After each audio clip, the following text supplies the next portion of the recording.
হচ্ছে সব থেকে বড় ইনসাফ। ইনসাফ মানে সুশীলতা না। অনেকে এটার ভুল ব্যাখ্যা করে যে হাদি ভাই শত্রুর সাথে ইনসাফ চেয়েছেন। শত্রুর সাথে ইনসাফ হচ্ছে ও যেইভাবে গুলি করছে ওর মাথা ওইভাবে গুলি করে উড়িয়ে দেবে।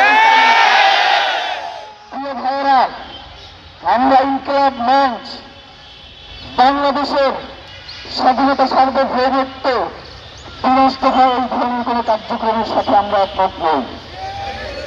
বাংলাদেশের স্থিতিশীলতা রক্ষার জন্য আমাদেরকে যদি জীবন দিতে হয় আমরা তার জন্য প্রস্তুত হয়েছি।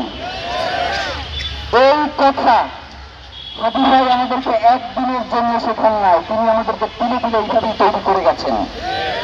সুতরাং নির্বাচনকে নির্বাচনের সময়ই হইতে দিতে হবে। নির্বাচন নিয়ে কালক্ষেপণ করা যাইবে না, কারণ হাদি ভাইকে হত্যাকাণ্ডের পিছনে নির্বাচনকে পেছানোর একটা ষড়যন্ত্র রয়েছে। সুতরাং নির্বাচনকে পিছানো এবং হাদি ভাইয়ের বিচার দুইটা আলাদা বিষয়, দুইটাকে কখনোই আপনারা এক করবেন না। নির্বাচনের সময় হবে, হাদি ভাইয়ের বিচার এটার জন্য আমরা সময় দিয়েছি 1 মাস। নির্বাচনের এখনো বাকি আছে প্রায় 2 মাস থেকে 2.5 মাস। সুতরাং আমরা তো সময় বেঁধে দিয়েছি তাদেরকে 1 মাস। 1 মাসের মধ্যে হাদি ভাইয়ের খুনিদেরকে গ্রেফতার করে বিচারের মুখোমুখি করতে হবে।